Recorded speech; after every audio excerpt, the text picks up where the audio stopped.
parle. Chaque jour, Charles et Carole vous présentent la leçon de l'école du sabbat.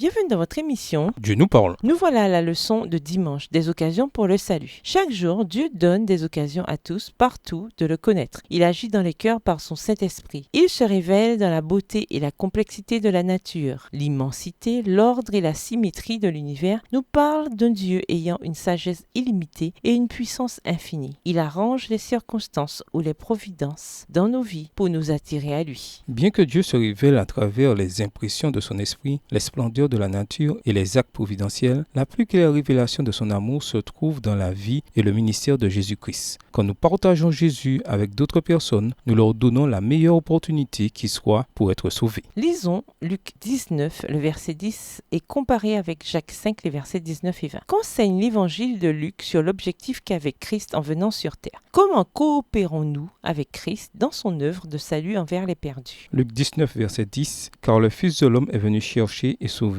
ceux qui étaient perdus. » Jacques 5, les versets 19 et 20. « Mes frères, si quelqu'un parmi vous s'est égaré loin de la vérité et qu'un autre l'y ramène, qu'il sache que celui qui ramènera un pécheur de la voie où il s'était égaré sauvera une âme de la mort et couvrira une multitude de péchés. » Selon Jacques, celui qui ramène un pécheur de la voie où il s'était égaré sauvera sa vie de la mort. Jacques 5, verset 20. L'Épître aux Hébreux développe cette idée dans Romains 1 et 2. Les gentils qui ont vu la révélation de Dieu dans la nature et les Juifs qui ont reçu la révélation prophétique de Dieu dans l'Écriture sont tous perdus sans Christ. Dans Romains 3 à 5, l'apôtre révèle que le salut vient par la grâce, par le moyen de la foi. Dans Romains 6 à 8, il décrit comment la grâce qui justifie chaque croyant est également une grâce sanctifiante. Dans Romains 10, il déclare que quiconque invoquera le nom du Seigneur sera sauvé. Romains 10, verset 13. Puis il révèle que nul ne peut invoquer s'il n'a pas cru, et l'on ne peut croire si l'on n'a pas entendu, et l'on ne peut entendre si personne ne parle. Romains 10, les versets 14 et 15. Nous sommes les maillons de Dieu dans le plan du salut pour atteindre les perdus avec la gloire de l'Évangile. Nous ne témoignons pas pour donner aux gens une dernière chance d'être sauvés. Nous témoignons pour leur donner leur meilleure chance. Quel est notre rôle dans le plan de Dieu pour racheter l'espèce humaine? Réfléchissez également à combien de personnes ont entendu l'Évangile de votre bouche. Au revoir. Et à demain si Dieu veut.